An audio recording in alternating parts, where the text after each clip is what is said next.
Welcome back to part 2 of our episode of Chatsunami in China. This time in our journey, we explored the beauty of Beijing and climbed Chongqing. If you want to hear more about the first part of our adventure, please check out our website chatsunami.com as well as all good podcast apps. Without any further ado, let's dive in. What a lovely day. Yo, Martin! I am so hyped to get started on this episode. Can you believe it's the 5-year anniversary already? Hey man, where are you exactly? What do you mean? I'm right here where you said. Okay, no, you can't be where I said to meet because I'm where I said would be Chinatown, Glasgow. That's right, China. That's what we agreed on. You weren't paying attention in meetings, were you? I'm gonna have to call you back. I'd be lying if I said I wasn't nervous about taking my first domestic Chinese flight in Hangzhou, but after a rather precarious taxi trip that really woke me up, we soon found ourselves in Hangzhou International Airport, sitting across from a group of influencers also waiting to board. I'd be lying if I said I wasn't tempted to slip them my Chatsunami business card, but that's another story. Once again, we found ourselves on a flight, this time flying on Hainan Airlines, which not only gave us breakfast, but the staff were also dressed very thematically, with the air hostesses in intricate cheongsams. Seriously, look it up if you're curious. But after a few hours trying not to drift off, we eventually found ourselves at last in the capital of China, Beijing. From the Great Wall to even more great sights, this was by far one of the most memorable parts of the holiday. Take it away, past me. Let's talk about Beijing, which is honestly a city that I genuinely didn't expect. See, before I go into my thoughts about it, because I know I was saying this to you before we started recording, what did you think about Beijing? I mean, I've been to Beijing before, but that possibly happened 10, 12 years ago. I didn't remember it a lot, to be honest, and it's all blur memories about this city. I kind of new to the place. So to be honest, I didn't feel much about this place when I arrived. It's just another place, I mean. Where we were staying, and obviously I'm not going to point out where exactly we were staying, but we stayed in more of the old town, which you were saying, of course, the government has decided to preserve. It's kind of the equivalent to British closes, isn't it? Rather than preserving it, I think possibly it's too expensive to change it. So they have to keep it. But it is a very old part of Beijing. So I would say the building complex is the equivalence of the close in Scotland. It's a very traditional type of building complex. People used to stay and they are still staying. So I think it's maybe good for you to see because you couldn't just see all the glamorous part of a city. You have to see a very normal part, how normal people stay in such a huge city. It's a capital, I mean. But yeah, when you think of capital cities, and this is something I said to you at the time, that I was really surprised when we got off the metro and immediately you're hit with the older buildings, as you said, the older kind of close buildings, and where we stayed. Again, the hotel initially when we went in, we were a bit unsure. I think that's probably because we were riding off the high of getting upgraded in Shanghai, and then we went to this hotel which had the shower in the same room, although it was partitioned of course, but for legal reasons it did have a curtain that you could pull down and everything for privacy. But initially we walked in and we were like, oh, this is definitely different than what we're used to. But it's a city that definitely, for me anyway, I definitely warmed to it. Yeah, it definitely grew on you more and more, and it's also grown on me more and more. Because even with the staff at that hotel, they were absolutely lovely. They couldn't have been more friendly to us, especially the couple of days where we were walking constantly and you could ask for a bucket to soak your feet and everything. And oh, it did help. Oh, absolutely, 100%. Because as soon as we found the hotel, we dumped our bags and we were right out. We visited the Lama Temple, which was fantastic. And the location, I have to mention that. The location. Oh, yeah. It's wonderful. So we were close to to a lot of attractions. We were close to a metro station in Beijing. That's a very important thing because we found we were relying on it so much. We basically use it to everywhere. We even found a metro that is very similar to the Glasgow metro. Yeah, it's a loop. Yeah, it's just a big loop. I was like, oh my God, I feel like I'm home again. I know, but it's just so convenient. Yeah. So back to the Lama Temple. It was my first time being there to see whole temple, and I just felt very impressive. How about you? Yeah, no, it was definitely impressive, and it felt as if it was a mix of people who were just going there, like myself, of course, just to see the temple, just to see the historical and religious significance of it, and the devout people who were going there to pray and everything, because they gave away free incense sticks, which you definitely knew there were incense sticks there because there was a massive cloud of smoke going through the temple and everything, people praying and whatnot. So, I mean, it was fascinating to see, and it was also cool to see the monks on their phones on WeChat talking to one another. It was absolutely fantastic to see, but along from that, you've got some very famous streets that loads of people were taking their picture against red walls, which I was a bit confused because we were walking down the street and there was this young woman there with, I don't know if it was a friend or photographer. She had someone holding up, you know, one of those tinfoil kind of disc things for the right lighting, and that's what I was asking you. I was like, what the heck is that about? And you were saying that the red walls in Beijing are very famous to get your picture taken against. Rather than saying it's famous, I would say it's just very unique. You possibly wouldn't find the second place for that type of thing, like just the green roof tiles and really red walls. It looks great on your photos. So I suppose that's why it's so popular. So many young people just taking their photos there. And much like Shanghai, Beijing had a lot of people dressed up in the traditional clothes. They were getting their photos taken as well, both at maybe not the Lama Temple. I don't think I saw many there, but beside it we visited the Confucius Imperial College, which again, you go in, it's got a very similar colour scheme, you know, and buildings that when you went in, again, it was one of the more historical sites because you see a lot of the temples inside, and especially there was a lot of stone tablets there that had all the old writings carved into them, and it was so impressive seeing it up close. And there were hundreds of them, weren't there? I mean, that would be the perfect places to do your photos wearing the ancient clothes. I mean, you feel like you are fly back to those old times and you are just one of them, if you know what I mean, in old times. Yeah, like you're stepping into history. Exactly. And if we go back again, I possibly would hire a costume for you and me. Maybe you can try the emperor costume or something like that. I think I'm going to get photographed for all the wrong reasons, to be honest.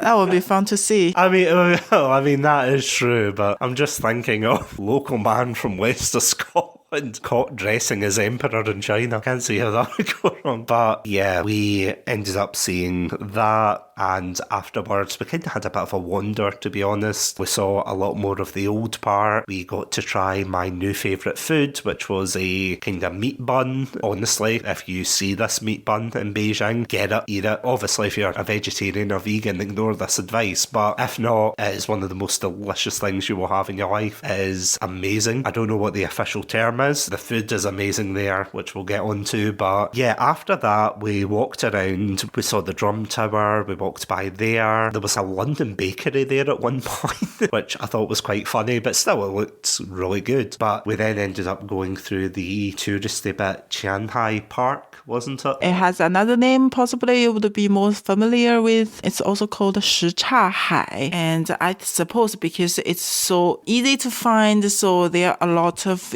the tourist groups. They meet over there or they end up there, and it's just we were passing a lot of groups over there. Yeah, there was a lot of tourists, buses, as you said. It's a beautiful area lit up at night, I have to say, but very busy, definitely. When we were coming back, it was very busy there. But of course, we walked through there and eventually we came across a place called Jingshan Park, which was a place that has a bittersweet memory for me because on the one hand, beautiful park, it's very cheap to get into, it's only a couple of yuan. You go in and it's gorgeous because it is, it's just a massive park. You could spend the day just wandering about and everything. You can go up these stairs and you can see a whole view of the Forbidden City and the rest of the city. It is gorgeous. Unfortunately for me, as we were walking up that ramp, I decided to fall uphill, to which many people who I told about this asked me, Satsu, how did you fall up a hill? To that I say, I'm sorry, I don't know how, but yeah, I fell, I got back up again, in the words of Robbie Williams,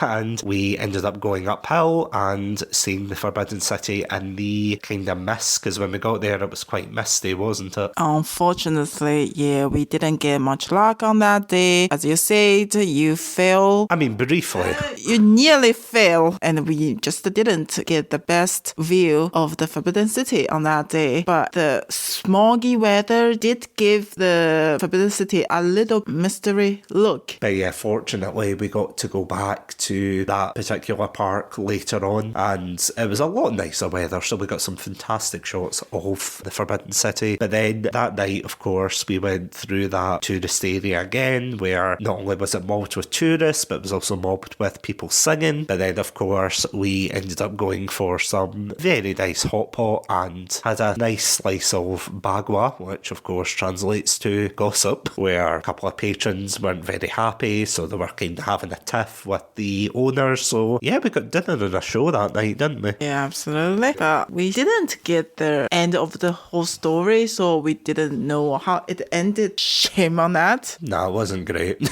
I mean, we saw them arguing outside and everything, but unfortunately we didn't get the end of the story. But that, of course, leads us into the second day, where we decided to explore the Summer Palace. We had another boat ride that day, which, again, the Summer Palace is one of those places that you could honestly just spend the whole day. No, I would say more than one day. But we always spend really a couple of hours there. Yeah, so I look for the tips for that palace because I knew we couldn't cover the whole thing. So I just followed the guidance online that we covered the main parts of the park. And I would say it was very impressive because unfortunately, again, we didn't get great weather. So from our photos, it all looks a little bit gray on the background. So I just hope if we have chance to go back there again, I would definitely spend a lot more time just to explore more of the Summer Palace. Because I think we got about halfway around it and then we had to get the boat back. And there is another side we didn't cover last time. So it was a shame, but we always have to leave something for next time, I suppose. No, I mean, that is true though, because there's a lot of places that we unfortunately missed out on, or rather we saw part of, but we didn't see the whole thing. But I mean, it was still cool to see it and to tick it off before we went to the Forbidden City the next day. It was kind of like part one, part two. It was our Lord of the Rings is what I'm saying. After that, we walked around the city. We ended up at a place that I think I described to you at the time as what Dundee would look like if it was a financial hub. I think it was because of the weather, because it was tall grey buildings. It looked very grey and it looked better when it was lit up at night, granted. But yeah, we kind of just walked around, had some dinner, and that was also the day that we found the Mall of China, which is an absolutely behemoth of a shopping centre. The reason we were there wasn't for the shopping, of course, but it was because you had said that there was a building that looked like a pair of trousers. That, of course, being the CCTV building, Chinese television building, and it's literally called the Big Pants building. Is that right?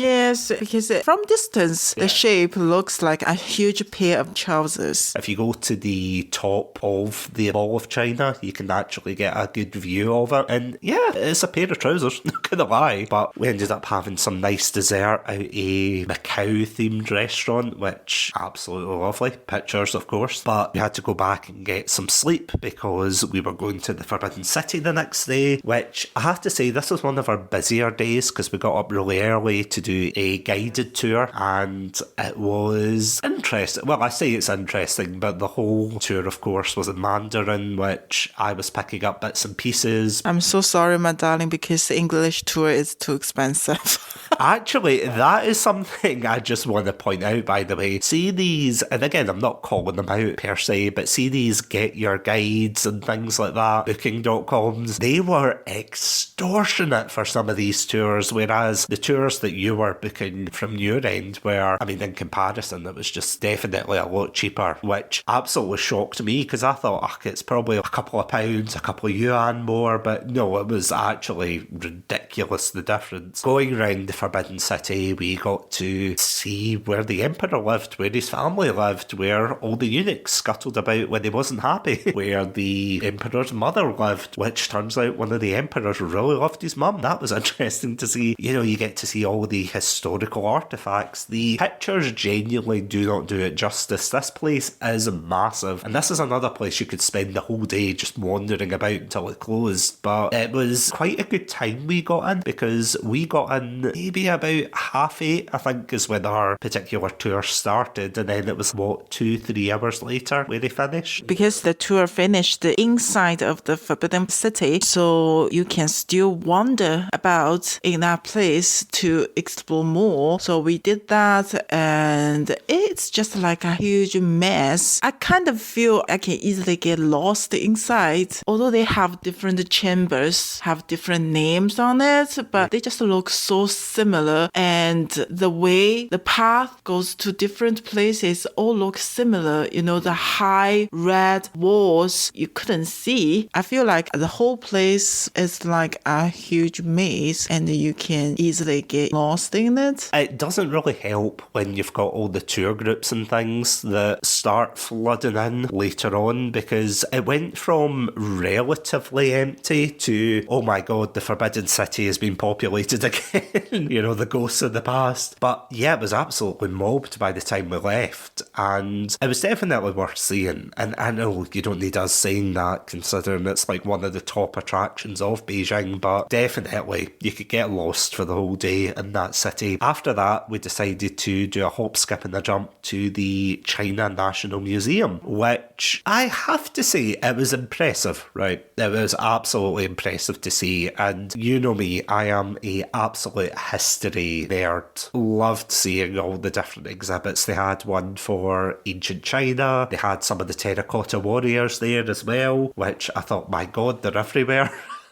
We saw a lot of the artifacts from ancient China, which was really, really darn cool, all the sculptures, and that was only a tiny part of the museum. You know, we spent ages down in the basement for ancient China, but when you go upstairs, there's a lot more contemporary things, such as the exhibit for China during the Second World War against Japan. That was a big exhibit. There was China's technological advancements. There was a jade exhibition. There was a Russian artist exhibit, which unfortunately we ran out of time because they were chucking people out by the time we got there. There was just so much to see. But the one thing I have to say that did feel slightly chaotic, and it was something that I genuinely didn't know was a thing in a lot of these types of museums, was a lot of people were taking pictures of the exhibits, which, you know, is all fine and good. People want to take a picture of something and say, oh, this is what we saw this, we saw that. But there was one they actively had to keep people behind a red line, and they only let a few people across the line, and they were, correct me if I'm wrong, but they were swarming this glass case, and that's what I was asking you. I said, well, what's going on there? And it turned out it was was it the crown for... The Queen's crown. Yeah, the Queen's crown. Honestly, I have never seen it in the museum before. Like, people actively wanting to take photos. And... I think it's because the crown is out there only for a short amount of time, time, so you possibly won't see it there all the time. And when people have a chance to maybe take a photo of it, people will just grab the chance. To be honest, we do like to show the photos of our trips on the social media, so people wanted to maybe show off what they've been seeing during their trips. So this Queen's Crown, I think it's relatively rare to see. Again, I keep saying this, that,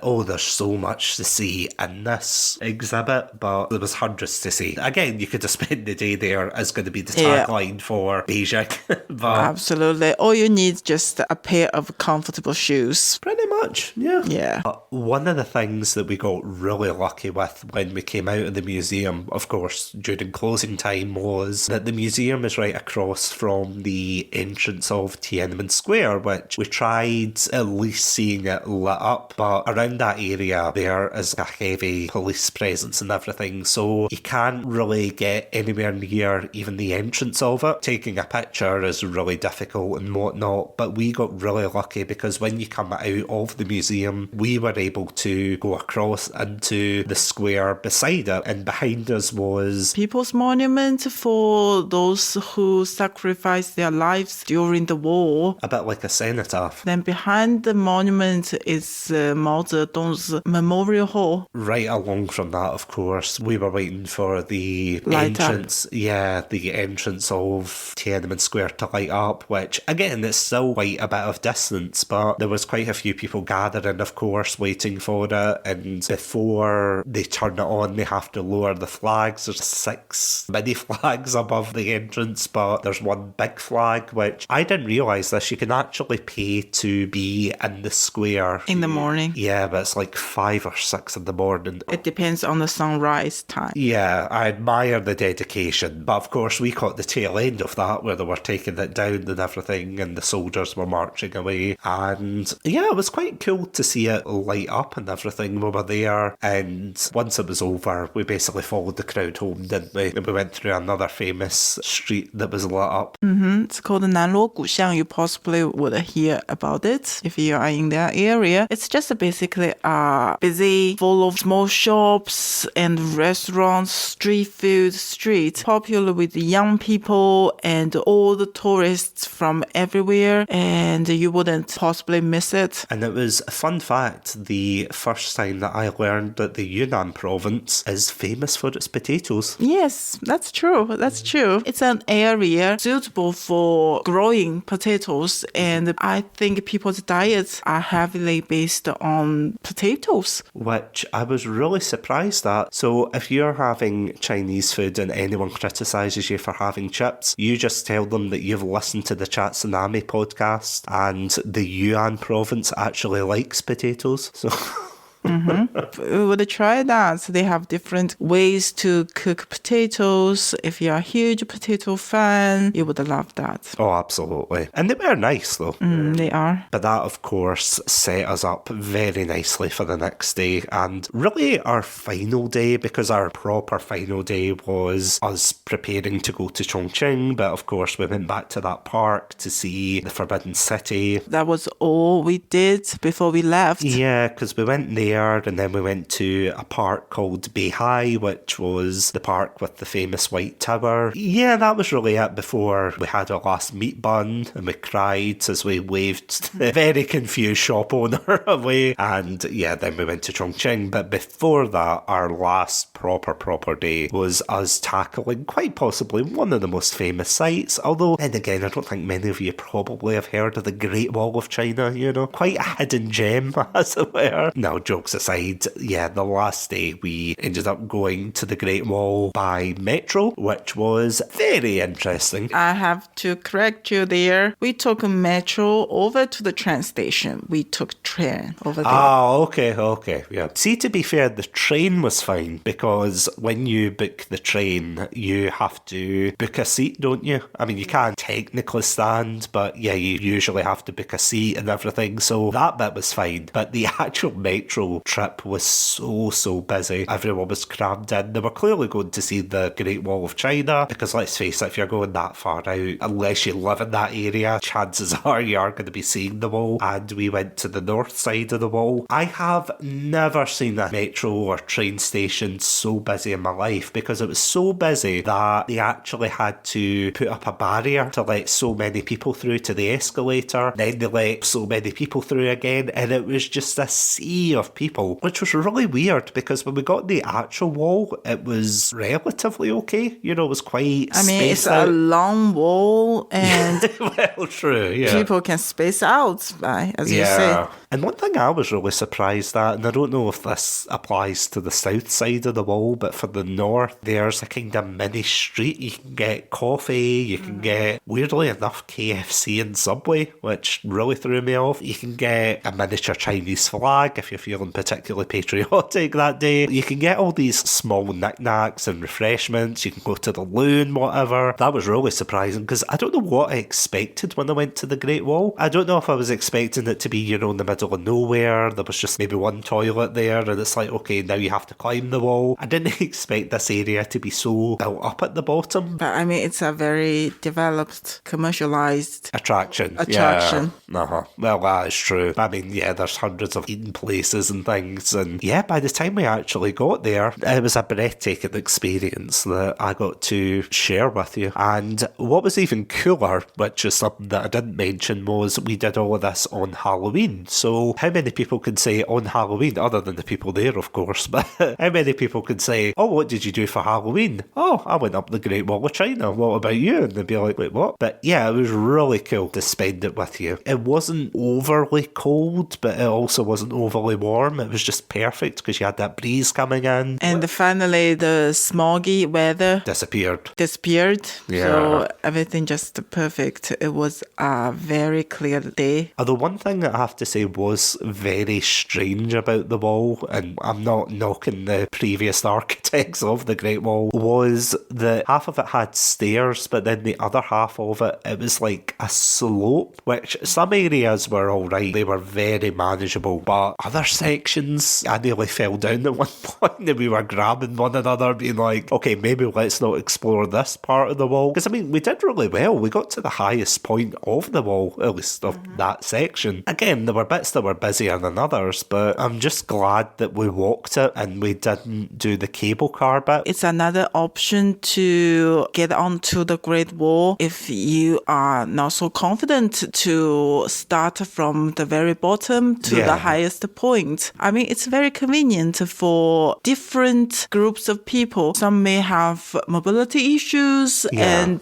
they also want to get onto the Great Wall. The cable car definitely is a very good option for them to do so. I would definitely suggest you to choose a dry day. At least I know the weather is unpredictable. It can change at any time, but I just feel it may be not so safe to climb the Great Wall on a very rainy day, because although they have stairs, but the stairs, to be honest, are not even. And some are tall, some are really low, so you really have to mind your steps. And the slopes, they are manageable, but because it was on a dry day, I do not know what's going to happen if it's a really wet day. Even in the ice and snow, if you're doing this in the winter, why would you do it? Because even I was trying to keep my foot in. Like at the beginning, it was absolutely fine. And what's really cool is that when you're coming back down the wall, you don't have to come back the way you came. You have the option to go down. It's like a path that they've built beside the wall. So you can go down this set of stairs and you can walk down this very serene, very quiet path down, which is absolutely fantastic. You don't have to worry. But my God, some of the slopes on the wall itself, it was like, okay, keep your balance. And what was quite interesting as well was, although it does warn you, be careful because there's not as many toilets on the wall and everything, is that there's a burger place in the middle of the wall. Well, I say burger place, it's like burger or ice cream. You know, it's like an eating place beside or nearby where the cable cart bit is. I mean, such a great place to do business. You know, I feel kind of, again, not sorry for them because they must be making a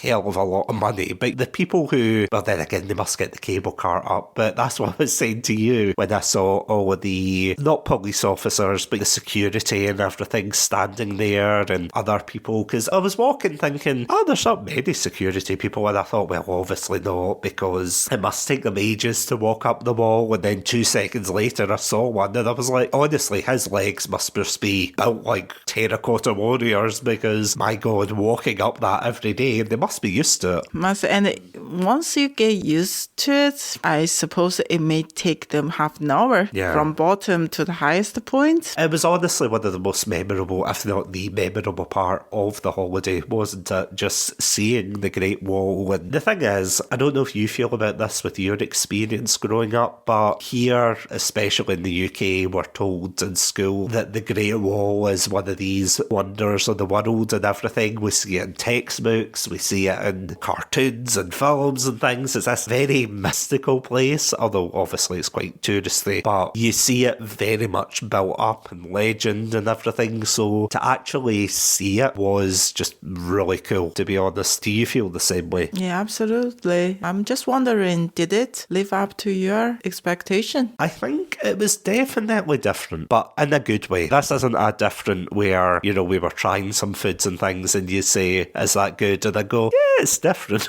But this was really, again, it wasn't what I expected initially, but I don't mean that in a bad way. It was at least very easy to walk up for the most part. It was so scenic. You saw the hills rolling for miles and everything. It was so picturesque. The wall just kept going on for miles. The catchphrase of this section, you could spend the day there, but you genuinely could if you wanted to just take it easy, slow down, walk at your own pace and everything. It was absolutely majestic. So I would say, yeah, absolutely. And I think that really summarises my thoughts about Beijing, that I wasn't really sure what to think of it. And I kept saying this to you while we were there. I kept saying, I don't know what to think about Beijing. I don't know whether to think it is just like any other city, because it's not like any other city. It is completely different compared to the other cities, but at the same time, it was just absolutely steeped in this history. I mean, you had the museum, as we said, we had the Forbidden City tour, we had the Summer Palace that we explored, there was Jinshan Park, which of course has its own history as well. Of course, we went to Tiantan Park, which had the, is it right in saying like a temple place? It's the places the emperors and his families pray and worship the gods, their ancestors. So yeah, it's a really important place for the royal family, I believe. I hadn't heard of this until you'd brought it up, and I think you were looking for places and we decided to go, but I think we got very lucky because it's a tower that, as you said, I mean, everybody was there waiting for it, but at night time they put on the floodlights to illuminate the tower. But we got very lucky, didn't we? Because you were telling me that that night was the last night that they were going to light it up for a while. The place is lit up every Friday and Saturday night. There was a rumor saying that in November they are not going to let public go inside closely to see the building. I'm not sure if it's true or not, so the building is still gonna let up every Friday and Saturday night, but people just couldn't get closer to see it. That's it. So we got incredibly lucky to stay there until sunset. We got to watch the sunset together. It was all very romantic, wasn't it? That's really nice, and seeing people just taking photos, and I'm glad that we made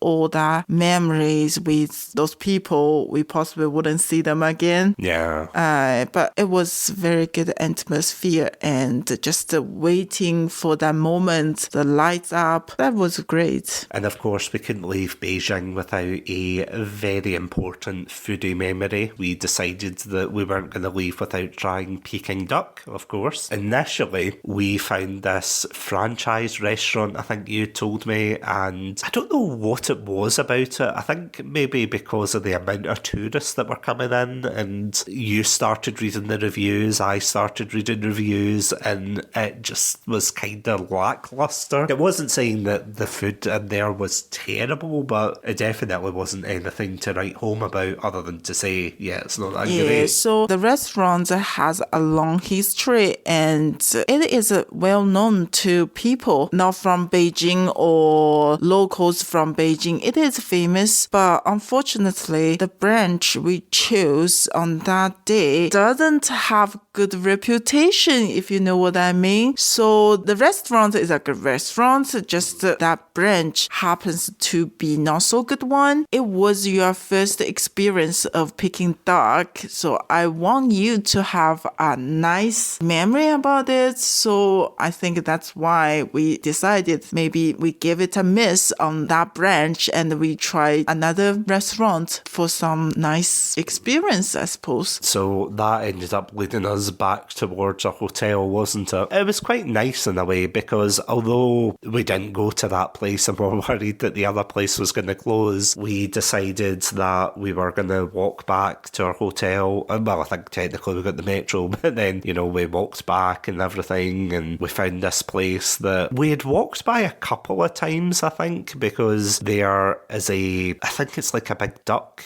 outside, wasn't it? Like you could sit beside. Yeah, there's a bench outside, Yeah. and they put a stuffed toy duck out there, and they were jokingly say this duck has name, and this duck happened to be the manager of that restaurant. Yeah.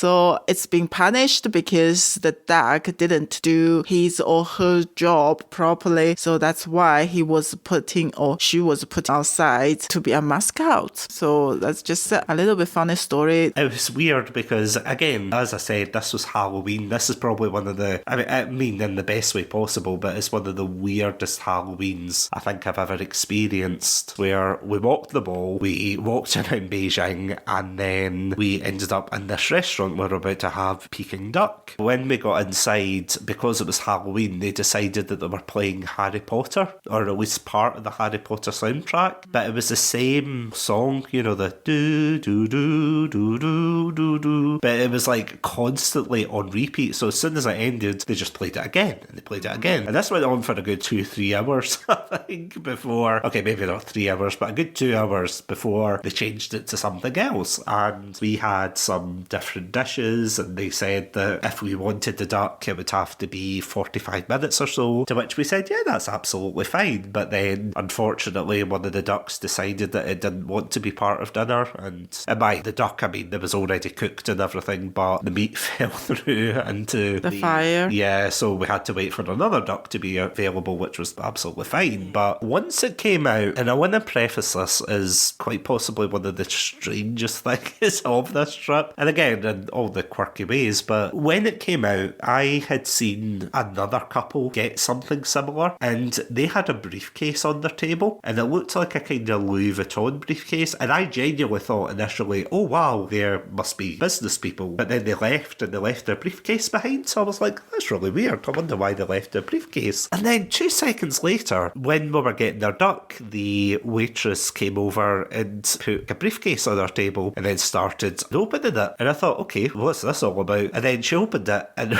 inside, and shout out to Andrew, my fellow friend and co-host, who pointed out that it looked like a funeral for this duck, because she opened it up, and there was this painting inside of the briefcase with these plastic flowers around the case, and, you know, it was just this plate with half of the duck in there. Don't get me wrong, the duck was absolutely delicious, wasn't it? It's nice. It was nice. So good. It was so tasty. But what were your thoughts on the presentation? I didn't see that before because different restaurants have different presentations for their Peking duck. But I have to say this one was blowing my mind. As I said, I've never seen that presentation before, and I think it's quite unique. Unique's one word for it.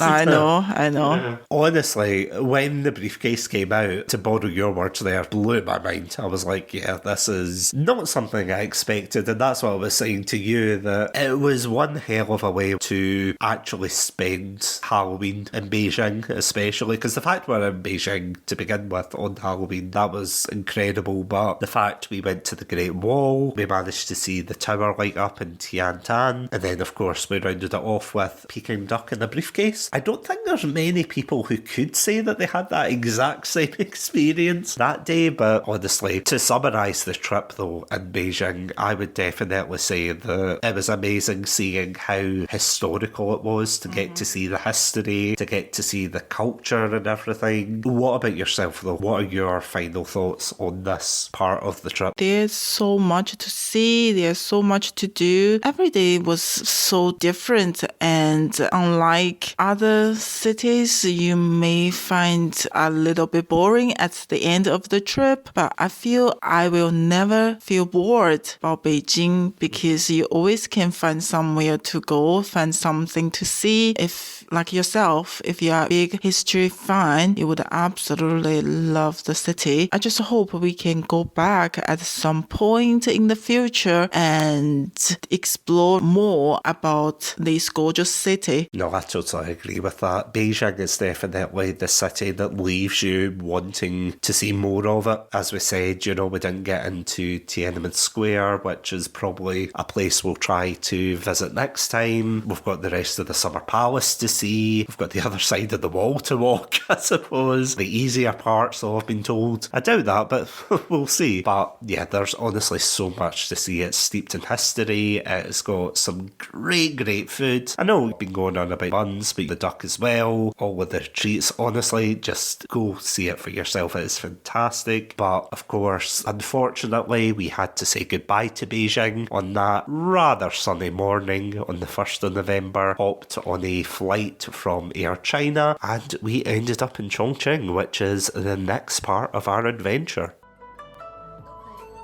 Once we finished our holiday in Beijing on that final sunny day, we prepared to fly over to the highly anticipated Chongqing. While I feared that this experience had peaked back in the other places we had visited, I was really more hopeful about this one. After all, this was the illustrious Cyberpunk city that many on social media had been praising, but did it live up to the hype?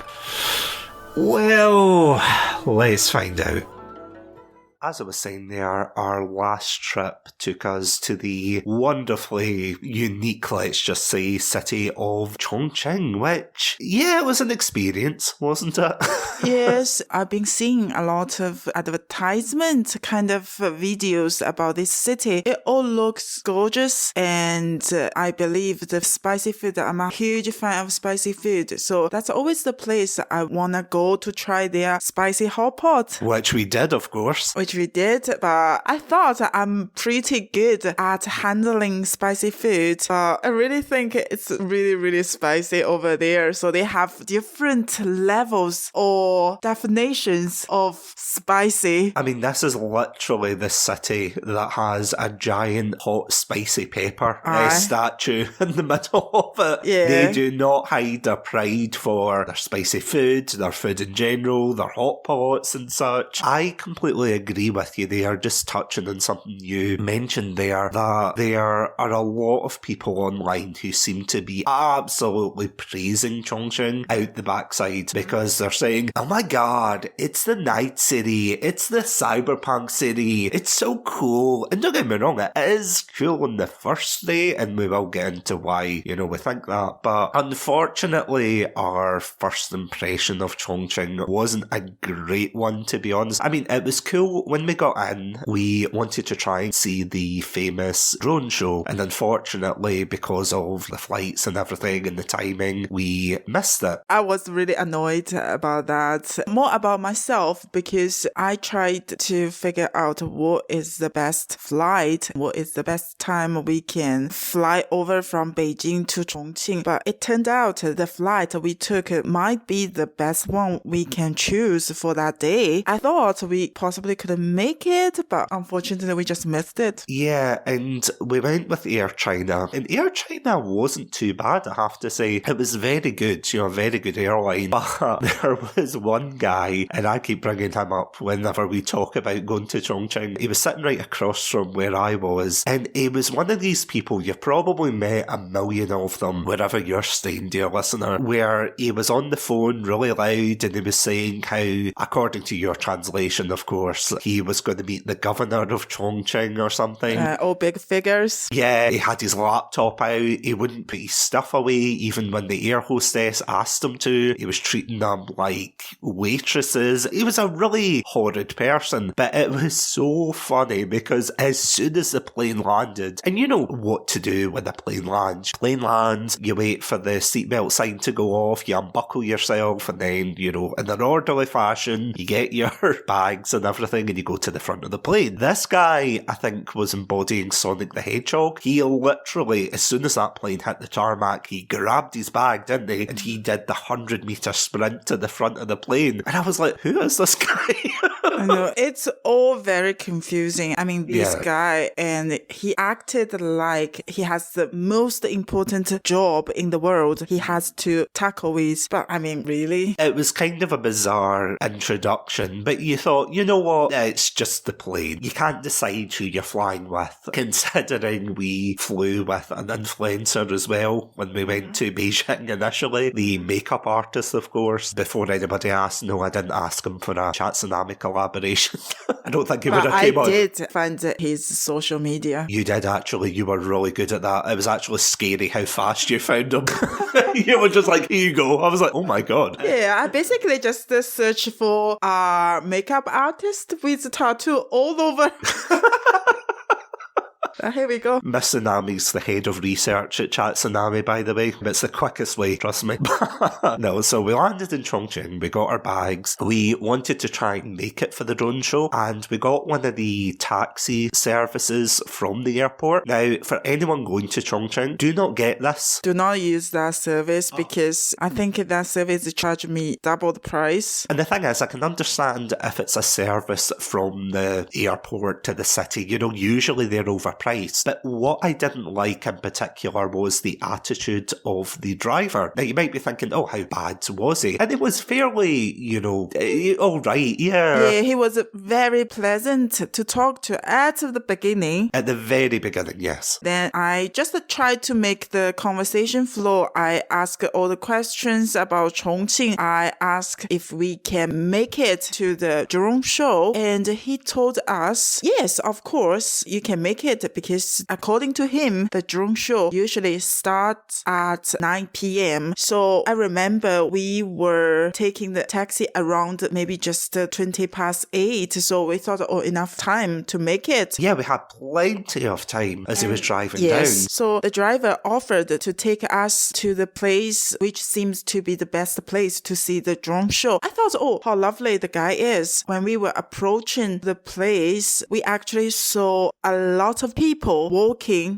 away, yeah. Walking away, exactly. Then I asked him, what's going on here? Why people walked away? He said, oh, maybe they just try to find the best spot to watch the show. And he urgently asked us to get off the car. Yeah, so we jumped out the car, even though technically I don't think we were supposed to. But we jumped out the car, we got our bags, we thanked him. I thought, what a lovely person from Chongqing. You know, what an ambassador to this lovely cyberpunk city. What a fantastic guy. And then we went out and we realised that the drone show had ended probably just 5 minutes ago. Yeah, 5 minutes ago, just as we arrived. So not only had we got an overpriced taxi, but the guy had blatantly lied to us. And I didn't let you know. Chatsunami exclusive.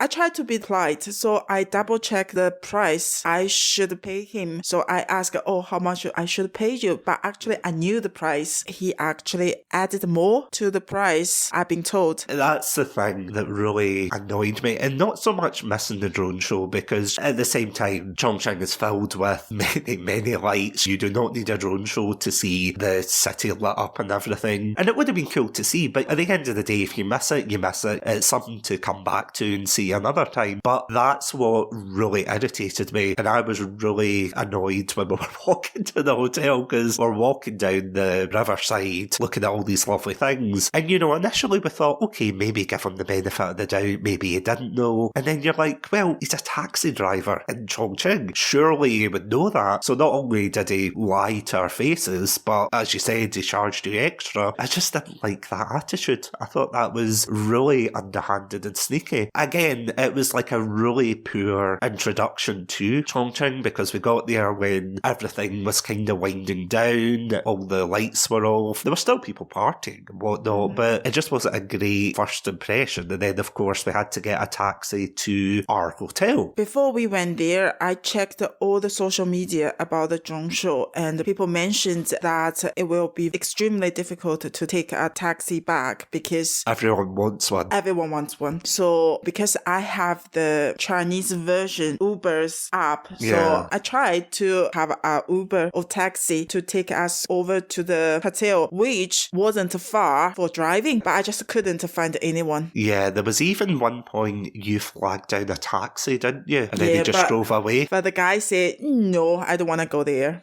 Yeah, exactly. Immediately, unlike Beijing, unlike Shanghai, unlike Hangzhou and Shaoxing, where the people could not have been friendlier, could not have been nicer. I wouldn't say they were all very open, they were still quite reserved, but if you needed help, they were always there to help you. Chongqing, initially, it just seemed like they did their own thing. And you're like, oh, okay. On that night, we've been really tired after the traveling. I feel like our limit had been reached.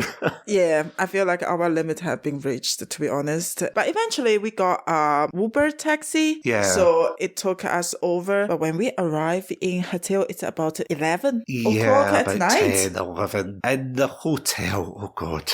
This was definitely the one that took me most by surprise, even more than Beijing, because as we were saying before, Beijing's hotel was in a very old part of town and everything. You had to go down all these narrow streets and things and closes. Initially, I thought, oh, I don't know about this hotel, and then eventually when we stayed there, as we said in the last part, the staff were lovely, the hotel was clean, it was safe, but for Chongqing. So we passed by, I think it was up the hill from Jifeng Bay. For your information, Jifeng Bay is a really, really famous tourist attraction. Yeah, it's like the famous street where all the eating places are, where all the shops are, where the Liberation Square is, or Liberation Monument. Everyone was taking a picture of it. So we passed by all these hotels. There was a Hilton, there was a Hyatt, there was Westin, nearby. And we got out and you said, oh, the person said it's here. And it was like an office block. We walked through and we're like, where's the hotel? And you were saying, no, it's definitely here. And we're going into this building that had like a convenience store and a reception. Turns out at the top floor of this building, there is another tourist attraction. Yeah. So it's an Eye of a City. I couldn't remember the proper name. It's an attraction, so you can go up and just see the whole city. See the whole city, that's it. We were kind of confused. How could it be? And their lift, I have to say, it was extremely confusing. It was shocking. We were both exhausted. We were really annoyed at the taxi driver, as we said. We had been walking about maybe an hour through Chongqing trying to get a taxi and carrying our luggage, even though there were small cases, but that's not the point. We were just really tired. It's one of these buildings that's so tall, it's like you have to get one elevator to the 47th floor, and then you have to get out of that and get another lift up to the 64th floor. Which was our hotel floor. And at that point, I don't know if I said to you at the time, I was in the lift and there was a guy staring at me, and usually I look away or I meet their gaze briefly. I just glared at this guy. I was like, I do not have time for you going, oh, look, a Westerner. I'm like, this is not the time. This is not the place. I am tired. I am ticked off. Go away. I just glared at him through the mirror because it was sneaky, as if, oh, I'm going to sneak a peek at him through the mirror. I'm like, don't you dare, you put your eyes back in there. So we got to the hotel, which I have to say, the hotel itself was, at the very least, very clean. The room was actually all right. It looked like something out in the 1960s or 70s in terms of decor, I would say, but it was actually a really nice hotel room. Yeah. You don't sound convinced there. No, what I will say is the view for it was incredible. I give you that, the view was good. The view was absolutely stunning. If you're looking for the view, this is a hotel for it. Bear that in mind, we were at 64th floor. Yeah. What I found quite funny was they had a bath right beside the window where you could look out at Chongqing and everything. I hope no one was doing that during the day because that would be weird. You're in the office across the road and you look up up and there's someone washing themselves. I don't think from outside you can see. Probably not, to be fair. But I did take a bath, but I did the Cyberpunk thing where I sat at the window very, wistfully looking out at the Holding up lights. a cup of coffee. I did actually. And at that point, because we were so run down, I caught a cold while we were there, so I was nursing a lime sip as well. Like, oh yeah, I am so hardcore. The view was absolutely incredible, and what was quite cool as well, this is a minor thing because we didn't use it as much except for night time, but they had a projector in the room. So they don't have normal TV, it's just a projector, and of course the projector was connected to the internet, so you can choose all these the films, TV series on the platform, so it was a new experience. So that was cool, but what were, other than the one I'm thinking of in my head, but what was the issues you had with the hotel? So you mentioned the hotel is super clean. I'm not sure about that. Remember, first night or two, I think it was okay. No one disturbed us in the morning, but after we came back, after a long day being out there, it's all tidied up. So I'm happy with that. But one morning, I just found a fake eyelash sticking to the wall. And you know me, my eyelashes are natural, so it couldn't have been me. So, just for your information, I don't do any makeup at all. Whose eyelash is that? Oh my goodness. Yeah, it was definitely neither of us. And you went to the reception, didn't you? Yeah, so I went to talk to the girls at the reception. They just say to me, oh, sorry about that. It may be just the cleaner accidentally. I'm not saying the cleaners put the eyelash there, but it may be the eyelash stick to their clothes, then they touch the wall, then the eyelash just stick to the wall. And the girl told me they will ask the cleaner to clean this up. To be honest, I was expecting more about their attitude. They just say, okay, we'll clean that. That's it. You can go. It was kind of like a there and done situation, wasn't it? I mean, this kind of thing happens. It does happen, but it's just the attitude of I just a lot want of people. their attitude to say, oh, I'm really sorry about that, blah, blah, blah. But they even didn't say that. They just said, oh, that just happens. We'll clean it. On our last day when we were leaving, there was a guy who came out shirtless. Shouting to the receptionist, say, waitress, where is my top? So basically, This is true, by the way. So It's just the mental image of we're going home, we're like, you know what, we're going back to another place for a couple of days and then we're going home to the UK. That's the last image you think of Chongqing. This guy with his shirt off going, I need my clothes. Yeah, so the story, I thought it might be the guy used their dry cleaning service. Yeah. He just shouted loud, say, where is my top? And I find it's very weird to call people waitress. Oh yeah, 100%. In a hotel. Like, if for anybody, yeah, that too, but just to treat staff like that, they seem baffling, and it wasn't even, I didn't look at him long enough, but I wouldn't be surprised if it was the same guy from the plane. Yes. You know what? I won't choose that hotel again. Although it has a lovely view. The score on the booking.com. It was so good. high. Right, what I'll say is, for this particular hotel, it was rated really good. Everybody was praising it online with the reviews, and it was actually really cheap for, well, again, not really cheap, but it was, compared to some of the hotels that we'd stayed in, it was really well priced, and I thought, there must be a catch here, surely there must be. I know, but you know what? Next time I possibly would choose a just bigger, a normal hotel, bigger brand. Yeah, absolutely. At least we had Shanghai. That one was paradise. Yeah, that was the best hotel by far, 100%. Yeah. But as we said, the view was genuinely lovely, but it was 64 floors up, so obviously it had to be in some regard. Once we had a sleep and we shook off that very poor start to the trip in Chongqing, we decided to have, and I put this on my notes, we had a lazy day, which it is not a lazy day at all, because we kept saying that to each other, didn't we? That, we're going to have a lazy day, and I think we only had a lazy day at the very very end of this trip because we were just exhausted. Worn out. We really were. I mean, between Shanghai, between Hangzhou and Chongqing, between Beijing especially, Chongqing had just wiped us out. Yeah, can you imagine 30,000 steps every single day? Yeah, it was absolutely strenuous, let's just say.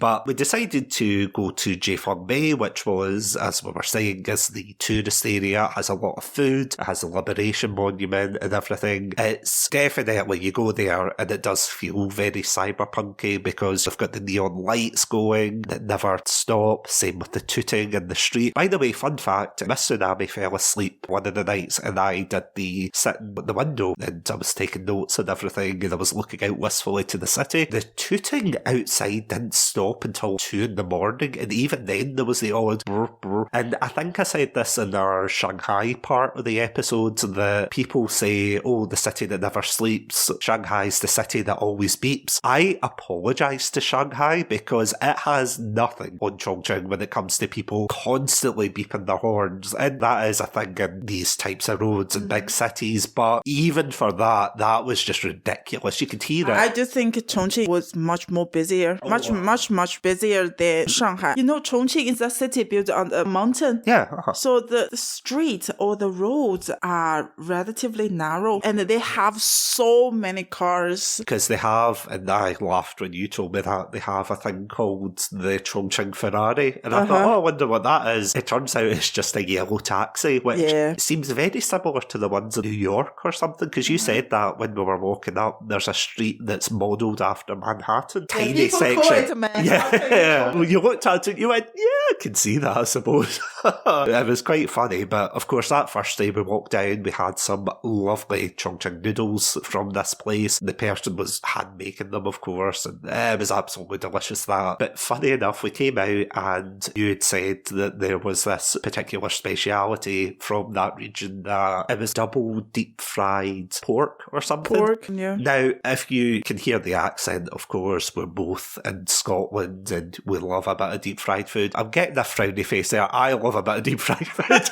I love it too. Yeah. It's not deep fried in Mars bar though. I can't even remember what town it was, if it was Stonehaven, but we've actually been to the town in Scotland that invented, quote-unquote, the deep fried Mars bar. I'm going to say that and there's going to be a Scottish Pandalorian who reaches out and goes, no, they didn't make it, we made it. So we were like, okay, we're curious, and we were waiting for ages for them to do it, but we were standing behind this guy and we thought, okay, he'll get his order, then we'll do it. And I thought, okay, they've got to cook it, let's not rush these things, especially when it comes to meat. But then you said, let's go. And I was like, why? We're next in the queue. And you said, oh, because the guys bought up all of the pork. And I was like, you're joking. And yeah, they were just boxing up. They literally made a massive batch of this stuff, and immediately, as soon as they bought it all, everybody just cleared out. So again, the report card wasn't looking good for Chongqing. I was like, okay, this is ridiculous. But we had a walk around. It was lovely. And then we walked up what Chongqing's famous for, because as you said, it's a city built in the mountains. You can be on the first floor at one point, but it turned out it's other people's 22nd floor. Exactly. So we went up, I think it was Shancheng, the footpath. So we climbed up this tourist hill, and again, as you said, very narrow staircases, very narrow streets. You're walking up. It did feel like a slice of old China, and I think that kind of grounded me and brought me back to liking Chongqing a little bit more, because before, as I said, you're blinded with the neon lights. Everyone's like, oh my god, it's Cyberpunk City. And I'm like, I know, I've been to the bud, for God's sake. But I was like, okay, but annoyed. And then we got to this bit, and honestly, it was like seeing slices of history, because yeah, there were derelict buildings that I'm assuming they're either going to tear down or reform or whatever, but there was also old residences and stuff like that, and that to me was a lot more interesting. It's the same with Beijing, when initially I was like, oh, I don't know, because it seems very antiquated in comparison to what I expected, but then I grew to appreciate them preserving the history. And it was the same with Chongqing, because we walked up these stairs and we even found, of all things, it was a French church. This is something that is rooted in Chongqing's history, that during the Second World War it was heavily bombed by the Japanese, so we also found a bunker that you can go into for free and learn about the history of Chongqing and how obviously the Japanese could aid it, so they had to bomb it. There was a lot of shelters, bunkers, and this particular French church church was a place that they took in people to look after them. And it was amazing because you walked in the church, and it sounds weird to say being a Westerner myself, but you didn't expect just a Western church in the middle of Chongqing, which is predominantly very traditional when you go out of the Cyberpunk city centre. And it was amazing to see. You're like, oh my god. And then along from that, there was an old primary school that is no longer in use, but they've just preserved it. Funny enough, we looked inside the classrooms as well, and it was really cool to see because we love history. But there's a video I took, and I had to angle it very carefully because there was just people inside having their lunch. And I don't know if this was locals or... I don't know. I think maybe there was staff working there. Yeah, they were just having noodles in the classroom. I thought, you know what, fair enough. But we went in, we had a look, and then we went upstairs, and you had to pay 5 yuan to get up, and it was like a library that you could just sit in for the whole day. You could have a cup of tea. They did have some things for sale, but some of the stuff you looked at, and even Beijing and Shanghai would have blushed at the prices and gone, how much? I know.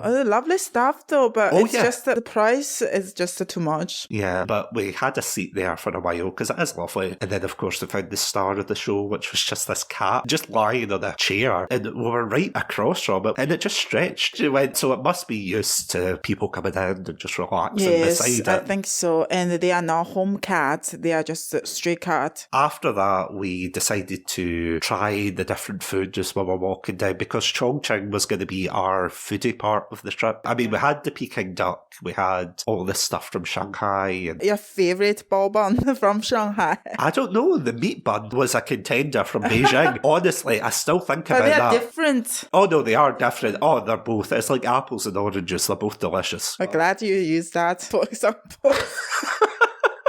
It's like meat buns and bao buns, Both amazing. We even had this kind of chorizo sausage thing. Oh, it was so good, wasn't it? It was really good. It was just the right amount of spicy. Oh, so good. Honestly, the food here, what I will say is a positive. The food was absolutely amazing. But, of course, we walked down further and we got to I think it was like the traditional townscape unit. It was like the more traditional buildings, which it was really weird to see because people compare it. This obviously isn't the part that both of us are thinking about, but it's like the Spirited Away part of the city, or one of the parts. It's just the traditional look. Yeah, it's a traditional buildings between all the high-rises and things like that. It was really odd, but it was still cool. But that's, of course, where the bunker is. We didn't really spend much time there, but, we had a look and it was quite cool. And that was the same day that we actually had to get an elevator from the bridge, which was always lit up red at night, all the way down to a place called Huguang Guildhall, where we saw, and I think this is some newfound, because we're trying to look for the place, but it's where they have a courtyard and things that you can look around, but they also put on performances as well. You buy a ticket and you can go in and you can have tea and snacks and watch the show. Yeah, so that was actually one of the highlights for me for Chongqing, because you had the face changing, which I don't know how the hell they do it, honestly. It's so damn impressive, because the guy actually came out and just started doing it right beside you. You're like, how the hell are you doing that? You had dancing as well, you had the musicians, you had the more traditional performance where it was the people stomping and pulling the rope. That was quite cool. And again, it was quite interesting to see that side of... Yeah, so it may be just the equivalence of, the fisherman singing or something like that? Yeah, like a walking song, yeah. Like a working song, yeah. And they also had the really impressive tea pouring, which I thought was so funny because one of them came out to pour tea, and I have to say the water was lukewarm, but I'm glad it was lukewarm because I can't imagine flinging a teapot like that was boiling water. But it was actually really impressive. It was almost like a mini watering can almost, because it had it's a long snoot. Can you call that? Yeah, long snoot. Let's go with that.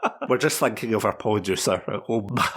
Yeah, the long spout that poured the tea and, they flip it round. That was really cool. It's extremely long and thin. Yeah, so it took precision to aim it. But the one that I have to admit was the funniest by far. This is where I think MsTsunami's going to roll her eyes at me here. So these two guys dressed in the traditional suits and like fedora hat, and these two women in cheap house. It honestly looked like the beginning of a Bond introduction, where it was like the woman in the the background. They were dressed very elegantly. They were dancing. And the other two were dressed with sunglasses on and everything. And they were singing. And there was explosions and fire and everything behind them. And the peppers going. And I was like, I wonder what they're singing about. You know, this must be quite a deep cultural pop song or something. And what was it about? It's a song about hot pot. Yeah, it was a song about hot pot. It's like me coming out in glasses dressed as James Bond singing about fish and chips or haggis. For me, I feel really awkward to see that. But for you, you maybe don't understand what they are saying, so you think it may be okay. Yeah, I thought it was alright, but I could see you cringing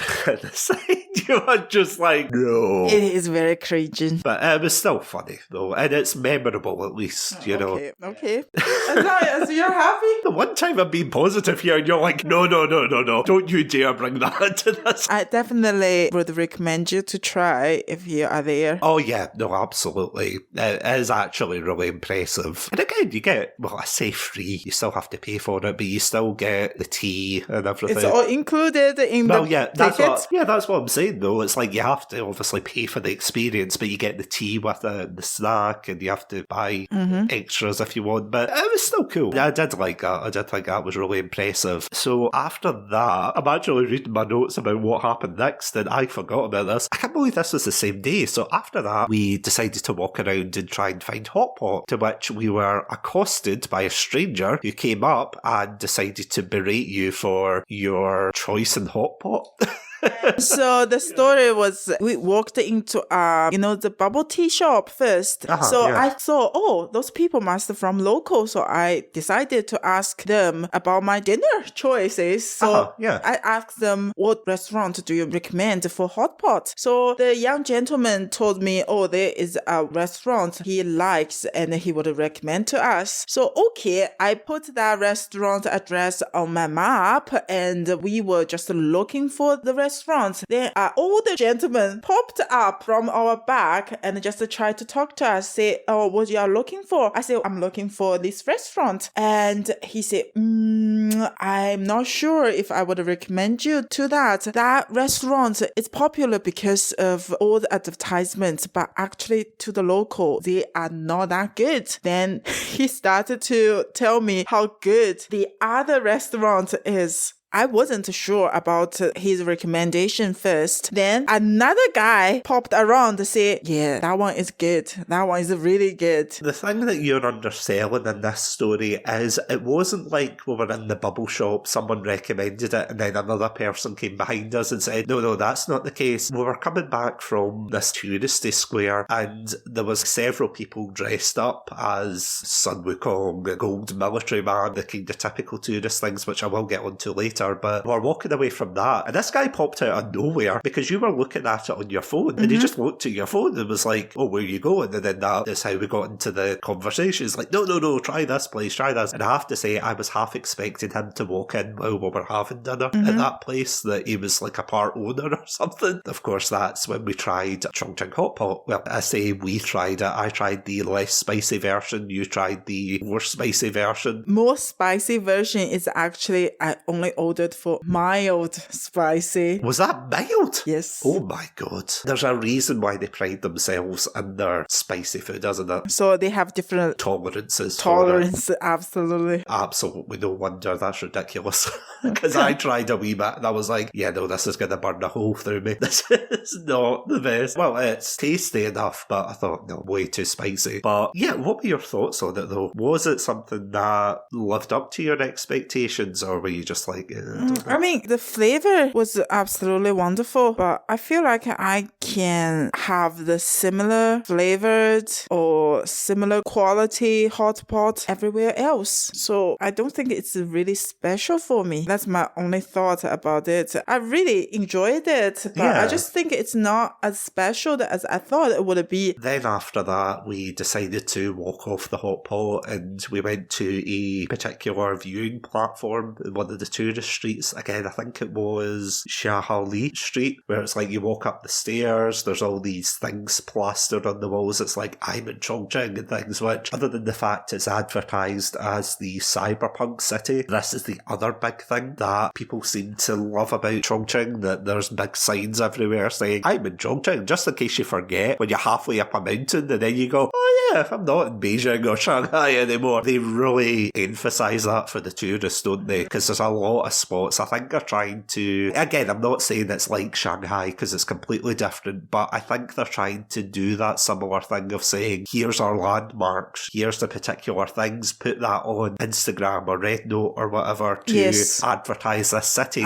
For sure. They're trying to lean into that. It definitely felt like that. On the one hand, it was lovely. There was a lot of lovely places, but on the other hand, it felt very, to borrow a phrase from you at the time, it felt very commercialised into it, which is a shame because, as I said, there's a lot of great historical areas, and obviously you can pick and choose what you go to see in Chongqing. I'm not doing a blanket statement saying, oh, it's the worst city ever, because it's not, but it did feel as if they were leaning into the tourist aspect. If I see one more TikTok or one more video describing this as the Cyberpunk city, I will scream, because the amount of videos I got while we were there, I was flicking through my social media, and it's like, oh my god, it's the Cyberpunk city, and it was the same accent every single video, and I was like, I get it, they like their lights, they love their lights, they love their beeping, you can't get a wink of sleep, I get it. It just felt very repetitive, you know, that way, because you can spot it a mile off when countries and particular cities are advertising for a particular place, and they always have the same buzzwords, and you think, oh, that might be cool, or that might be cool, but this one seemed very overt, and there was people almost everywhere just trying to sell you something. And don't get me wrong, you get that in the big cities in China, like Beijing and like Shanghai, but I didn't feel it was as much as in Chongqing. Yeah, because don't get me wrong, it's quite, as you said, it's narrow streets for a huge population, so granted it's going to be a lot busier, and especially with the tourists, but it was just really, I don't know, it felt very different, didn't it? You mentioned in Shanghai, in Beijing, people try to sell you things, but it's more like they try to sell you for their photographing service. Yeah, because with Beijing and Shanghai, they are a lot of scenic spots, and there's a lot of spots that you would want to be on social media, like the Bund, the Pearl Tower in Shanghai, or the Red Brickstone or the Forbidden City in Beijing. So you can see why people would want to be photographed there and everything. And Chongqing did have a couple of those, but it was like everything, wasn't it? Yeah, but I was going to say in Chongqing, people try to sell you one-day trips.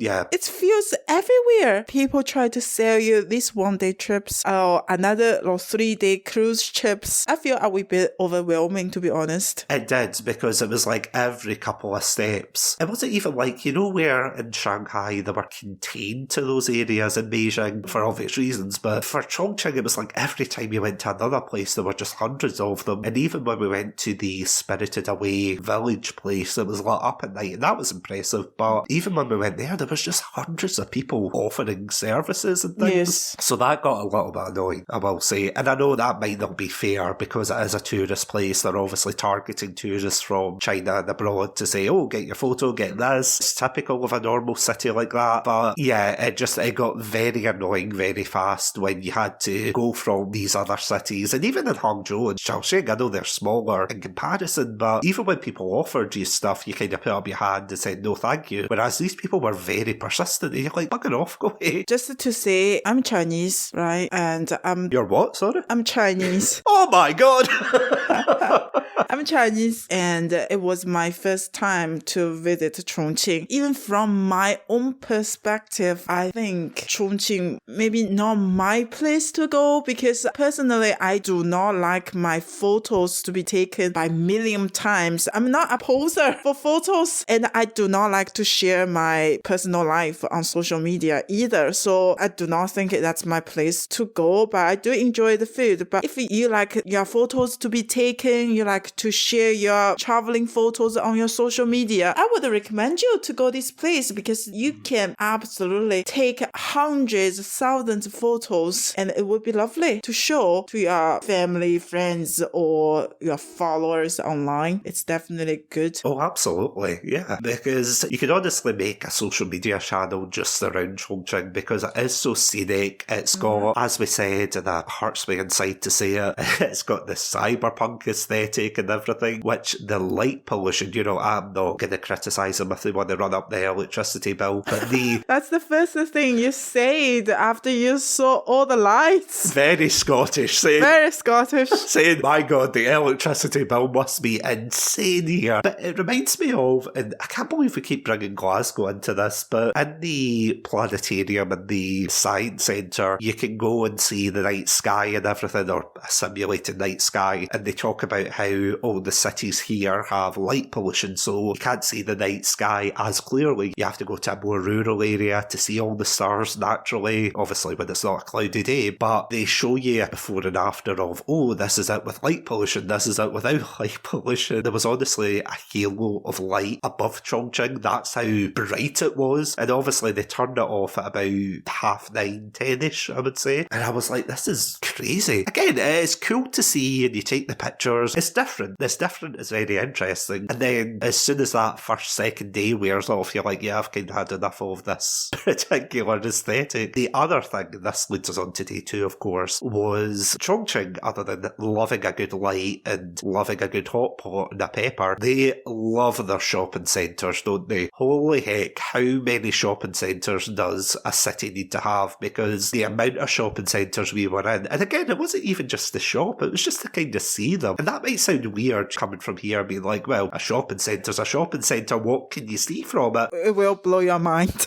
It is actually insane how they love a good aesthetic. There was one with a waterfall and things, and we were actually quite lucky because if you wanted to go into that part of the ground floor, yeah, you had to pay for it, but unfortunately we couldn't. Well, fortunately and unfortunately we couldn't because I don't have a Chinese number. So in China, a lot of service you have to sign in with your phone number because I don't have one and I don't want to use my family phone numbers, so we just say, just leave it. And that was good because you could see the whole thing from above and all the other floors. So honestly, even if you do have the opportunity, I mean, if you want to see it, if you want to see a plastic pumpkin face to face, sure, go in and see it. But as I said, they had the waterfall and everything. That was just bizarre. And I remember you turned round to me at one point and you said, one of them has an aquarium. And I was like, okay, so what you mean, like, they had cinemas in there as well? So I just kind of assumed, right, you mean like inside, you walk in and you see it? No. It was in the middle of a shopping centre. There was a full-blown aquarium, I'm talking sharks, stingrays, all of these fish going by. People actually swimming in it, diving. Again, it was like a James Bond intro because you had these male and female divers just going down and coming up and everything. I was like, what in the cyberpunk is going on here? It was baffling. I know. Possibly you would expect the shopping centre would be the last place you see any sea life. Yeah, because the first shopping centre, the one with the waterfall and the plastic pumpkins, that was I don't know if it was the O-Ring or Ringo shopping centre. Apparently it's quite popular, but of course we kind of lost count about the names of these shopping centres because there's just so many. So many of them, I don't know how could it be possible they have so many shopping centres because Chongqing, I assume Chongqing is not extremely big. Yeah, because you have to get the metro out to them. But I suppose the people there must enjoy spending time over there or spend their money over there. They honestly must, because these places were massive. And you could get lost in them. And I don't mean that in the Beijing, you could spend the day there. I mean more like IKEA, when you get in and you can't find your way out and you're like, oh my God, where's the exit? Get me out of here. Oh Jesus. So I was having flashbacks to IKEA the last time we were there. Yeah, so we went there, we came out. It was actually quite cool because we saw it was like an area, it kind of took away the allure of it because it was right across from a Miniso or a Miso, you know, the Miniso shop. But there was a big statue where it was like, oh, this is where we found dinosaur bones. And it was like, oh, that is very neat. Why is it across from a Miniso? What the hell? But we went there and we went down this, again, food market. We tried a couple of things. Huge shout out to you, Anne, for the potatoes. Give it a minute or two extra in the oven, but you're doing great. I think they like their potato crispy. Like, crispy, yeah. Well, sorry, crispy. They like it a bit, I would have said undercooked. But undercooked. Okay, that's another way to put it. Again, that'll be for when we go to Yuan, of course. Yunnan actually was recommended by a lot of my families. They asked why you choose Chongqing over Yunnan province. You possibly enjoy that more, but I wasn't even thinking about the Yunnan province because I think it may be too much further down south. So Beijing, for your information, is up north. It may be too much traveling to go, so we choose the Chongqing as the central part of China. I mean, would you like to go back? I mean, I possibly would go back to Chengdu, which is not far from Chongqing, but Chongqing, I may give it a miss for the next time. I would say so, yeah, because, I mean, after we went to the food market and everything, we did have that really nice cruise down the Yangtze River. Oh, yeah, that was beautiful, isn't it? That was beautiful because it kind of reminded me a bit of poetry 7 years ago when we met. That was one of the final things you and I did when we first met. Took the cruise on the bound. We took the cruise in Shanghai down the river. It was all lit up. It was very romantic. But of course, we did the same thing 7 years later in the Yangtze River. And it was beautiful because you got to sail by the quote-unquote Spirited Away village. And we got to see that very famous, you know, the building. You're on the first floor and then you get the lift up to the 21st floor or 22nd floor. But, spoilers, it's actually the first floor of this area. You know, we saw all the heavy hitters and things. And yeah, I mean, we went to the zoo, which was really cool. And we'll get onto that, of course, soon. But would I go back? I mean, if you were passing through and you saw the drone show going on, maybe, but I wouldn't spend this time. We possibly spend 4 days there. I would just cut it back to 1 or 2 days. It would be enough. I would say so. Unless you're an extroverted person or you just love the area, you know. I feel as if there are certain things for you to do in Chongqing, but compared to... It's just not our thing. Yeah, it just wasn't our thing. And I do feel as if they oversell it. Because as I said, in the last day we took it a bit more easy. We went to the zoo, we went to see the pandas, which was so funny because they're so lazy. They were just eating bamboo. They had hundreds of people photographing them and watching them. I would love to become a panda if I have the next life. Oh no, they're just so lazy, but it's so funny. We also saw the red pandas, of course, which I was extremely excited for. And after we saw the pandas and the red pandas... you guys are having a conference over there, remember? Yeah, it was. It was very productive. I think we were talking about our quarterly apple consumption. I think we had a good meeting for that, yeah. Unfortunately, Martin and Andrew couldn't make it to the meeting, or Adam either, but you know what? I think we had a very, very productive meeting. Somewhere. But the zoo's nice. The only downside of the zoo, and again, this is more of a foreigner in China mentality here, but the only downside of it was that when you're walking through as a foreigner, you almost feel like one of the exhibits with people staring at you. For the most part, I think people were too busy with the pandas and things, obviously, but there was a lot of people. And then all you hear in the background was like these kids going, oh look, a foreigner. And you're like, oh, great, thanks for that. Oh, your Chinese definitely improved. Well, la wai, lao go ren. I mean, those are the phrases you hear immediately. You're like, yep, okay, what are they saying about me? But yeah, it was interesting to see that. Because you couldn't go to Chongqing or Chengdu without seeing the pandas. And we also went through that. So there's another thing that really annoyed me. It was something that everybody built up and they were like, look out for this metro station that goes through a building. And I think we went through 3 separate buildings because I was like, is this the famous building? Nope. Is this the famous building? Nope. Is this it? Yes. So I was like, oh, okay. And obviously you're supposed to take the picture, and everyone was like, oh my god, it's a train through a building. And I was like, okay. I know. When you saw that from other people's social media, you thought, oh, how amazing is that? But when ourselves, we were just in that metro, go through the building. It's just like go through other metro station. Yeah. There's no other different feelings. You literally would not be able to tell unless somebody pointed it out and said, oh, we're going through a building. You're like, yeah, it's just because it is just a metro station, but above the metro station, they decided to build more residential buildings. So that's it. But from outside, it does look like you go through the whole building. It must be a pain in the backside if you're having a cup of tea in that building, though. And then all of a sudden the metro comes Everything rolling is shaking. Yeah, it's like... I don't know. Yeah, after that, we definitely took it easy because I think they were building up to it was like some kind of certain event, and by that point, we were really checked out. We went to the museum there, which were doing an exhibit on, again, calligraphy, China's favourite thing to put in the museum, calligraphy and the official seals and stamps. But it was free for that day, so we just decided to walk in and thought, okay, fair enough. We are cultured. Oh, absolutely. We're culture vultures. But after that, we really just wound down. We wandered about town. We had dinner. And then we just really ordered in, watched films. And yeah, we had a very peaceful end because I think at that point we were both feeling really run down. We had a cold and everything. It was definitely a busy part. But of course, after that, we took a plane back to Hangzhou with Sichuan Airlines. And you were very disappointed because they didn't feed us on the plane. But they gave us these biscuits, and for any Scottish Pandalorians, you'll be very proud of MsTsunami here. We were eating these biscuits, and they tasted very familiar. And what was it you said in the middle of the air? They tasted like...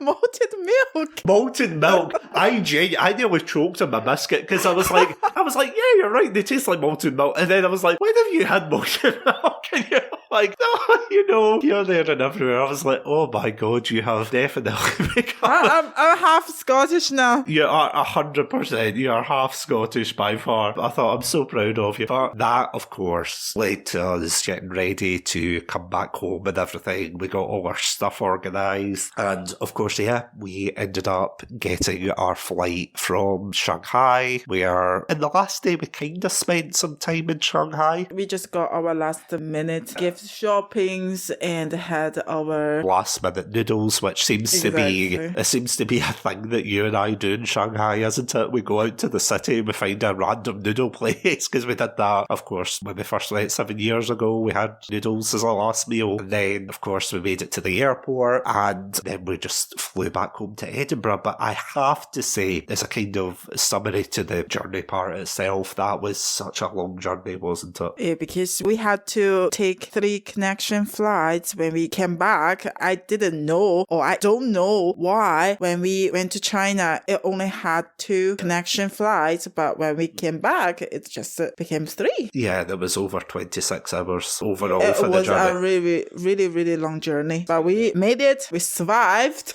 Yeah, because the amount of times we had to go through security, that was... 3 times. Yeah, 3 times. That was so annoying. Because the first time, obviously, Shanghai, I expected it. That's absolutely fine going on the plane itself. But then we got to Helsinki and there was another line and it was like, Jesus, we have to... Yeah, because when we went back, we didn't go through any security check in Helsinki. Yeah. But when we came back to Scotland, unfortunately, their border control rules have been changed. So that I think that's why we need to go through another security check in Helsinki. And then when we went from Helsinki to... Heathrow, oh God. Of course, Heathrow, you have to go through the security check again. But the thing I don't like about the Heathrow one is, again, it's more relaxed, I would say. Inside, not on the outside when you're boarding the plane, but it's when you come off the plane and you have to catch a bus to the other terminal and you think, all right, that's okay, we'll just get it to the other terminal and then we'll hop off. But no, you're immediately, once you hop off it, you're hit with the, oh, by the way, did you know that you have to get another security check? And I was like, oh God, not again. So I was just absolutely shattered. Well, you were as well, of course. But yeah, we ended up just getting dinner, and you were just at that stage though, weren't you? Where you were just like, yeah, we just want to get home. And of course, the flight, you blinked and you missed it. It was barely an hour, wasn't it? You were up in the air and you were back down before you knew it. No malted milk, sadly, but you did get an oatcake, which was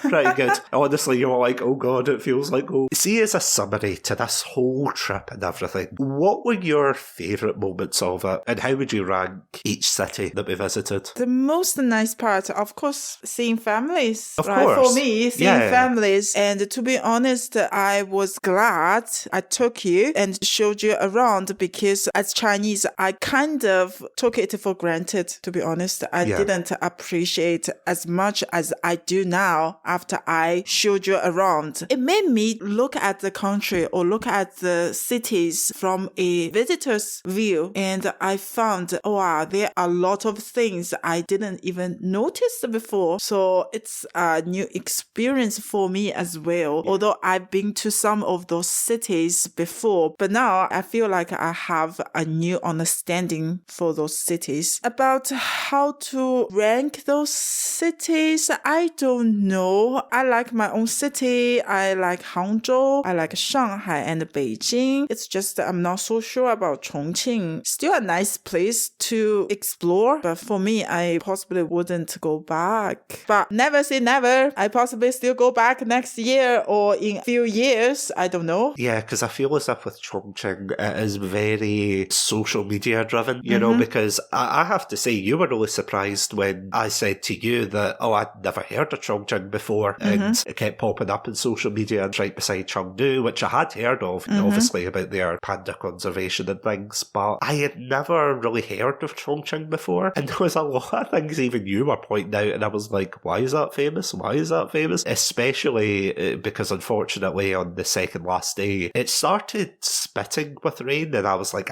it's fine, it's no problem. This isn't like a Scottish weather, and then 2 seconds later, the heavens opened, and it was absolutely got drenched, and there was this sign in the middle of, just above a road, a really busy road, where everybody was out in the rain taking photos and videos of it, and literally, it's just a billboard that counts down and says, you're in Chongqing, and it's like... Yeah, a lot of things is actually social media famous. Yeah, it feels like an influencer's paradise. And I know I said that about Shanghai as well, because obviously you've got the bun and things, but it feels like they're definitely trying to push that angle. Yeah, at the same time, you can definitely see a lot of the old part of town seeping out, you know, and I'm not saying that as a criticism, I'm not saying, oh, that's terrible, you should brush it away kind of thing, because I would have loved to have seen more of Chongqing's historical areas and things, and it was cool to see this city that is built into the mountains and things. It was really cool to see, and I don't regret going there by any means, No. I definitely feel as if, compared to the other cities, it just seemed as if, ironically enough, much like the face-changing guy, it felt as if at times they were trying to put on that touristy mask, and obviously cities like that have to, because they need tourists to come in and give them money to invest in the city itself, but it felt as if at times, although they obviously didn't hide the history of it or who they were as people, it did seem as if it was very, oh, look at the pretty lights, oh, look at this. It was very bright and colourful, and I mean, it was very impressive, but compared to the other cities, and obviously I'm biased with Shaoxing, but I just loved how traditional at times Shaoxing felt, and Hangzhou as well, although technically we were in the touristy area and things, but I liked those areas. I did think they were very, again, scenic, but also very open and honest about what they were. And with Beijing and Shanghai, they are international cities, so obviously you're going to get this clash of traditional culture versus modernity coming up with the buildings. And especially with Beijing, I would say of all the cities, other than Shaoxing, because I always love Shaoxing, big place in my heart here, but I feel as if Beijing is the one that surprised me the most, and it's the one that I thought, I don't know about this city, and then it really grew on me. Shanghai is Shanghai. Shanghai. It didn't really change very much from the 7 years. I mean, it changed, but not drastically. You're like, oh, there's the bun, there's the tower. That's not going to change anytime soon. Hangzhou, we didn't really see much of Hangzhou, but from what we saw... It's all similar from last time. Yeah, exactly. While I would say, and this goes back to a question you asked me, would I go back to Chongqing? Probably not. If we end up there, we end up there kind of thing, but I wouldn't go out my way to be like, oh, you have to see... I mean, maybe for a day or two, yeah, go see the lights, go see the cyberpunk city, as it were.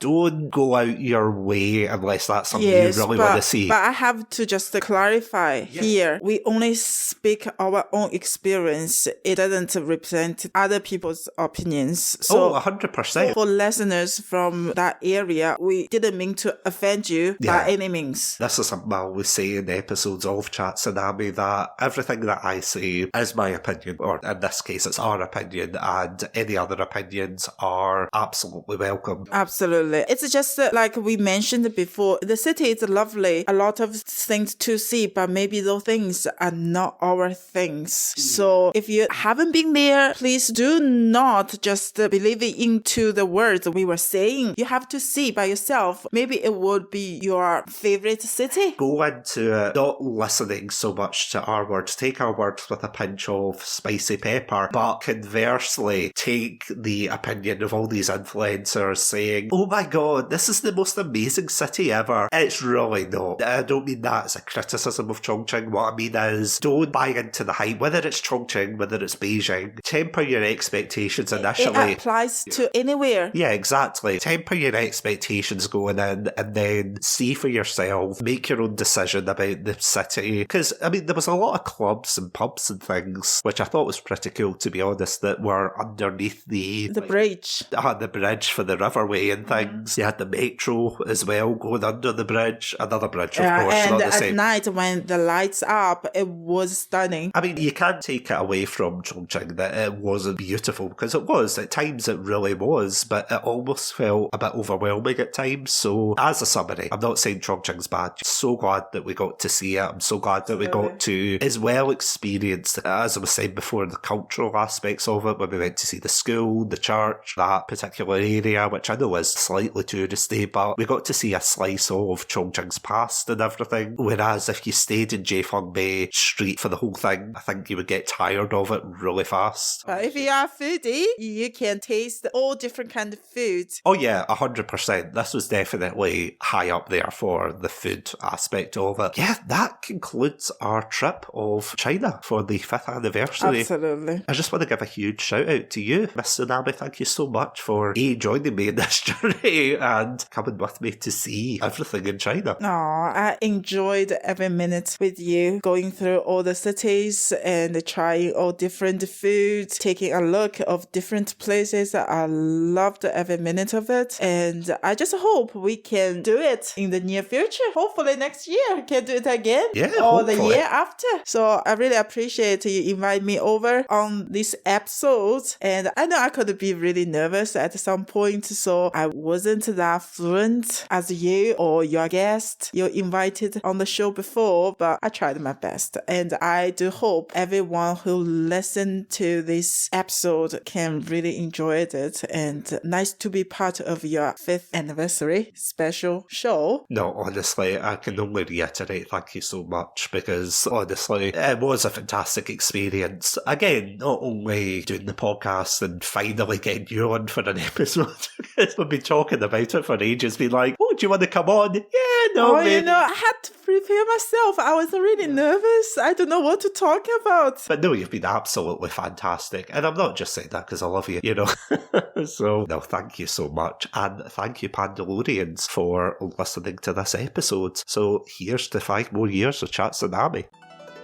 You don't need me to explain how vast China is. After spending barely 17 days there, I still feel like we only scratched the surface and there was so much to see. It's something MsTsunami always tells me, to leave something for the next time we travel. And you know what? I am so excited to see what new adventures we have in the future. Not only am I the luckiest podcaster to have experienced this trip, but I got to spend this milestone of the show with the woman I love. And that is something that cannot be beat. And to all the Pandalorians out there listening, thank you all so much for the years of support. What started as a silly side hustle in 2020 has continued to evolve, and if not for both your support and of course my amazing friends, the creators that I've met, and downright brilliant people who have encouraged me on this journey, I wouldn't be here talking to you. It's because of you I do what I do, and I cannot praise you enough for it. So again, thank you so much. But as always, if you would like to check out more of our episodes, then you can check us out on our website Chatsunami.com, as well as all good podcast apps. I also want to thank our amazing Pandalorian patrons, both past and present, for supporting us in this journey. You have been absolutely fantastic, and we could not have done the show without you. Of course, I'm referring to Robotic Battle Toaster, Sonia, Ghostie, and Cryptic 1991. I also want to give a huge shout out to our other Pandalorian patrons who have been supporting us. That is, of course, the Z1 Podcast, Danny Brown, Andrew, Middle Aged Bodcast, Rob Harvey, the Super Ghost Podcast, and Billy Strachan. Thank you all so much for the support, honestly, it means the world. And if you'd like to support us as well and become a Pandalorian patron, as well as fund similar episodes like this in the future, then you can check out our Patreon page, patreon.com/Chatsunami, where we have a whole host of bonus content from early access to exclusive episodes, Twitch VODs, bloopers, and the like, so definitely go check that out. This episode is of course a proud member of the Podpack Collective. For further information, check us out on our Twitter/X page at Podpack Collect. But as always, and after 5 years Pandalorians, thank you all so much for listening. You honestly are fantastic. Stay safe, stay awesome, and most importantly, stay hydrated.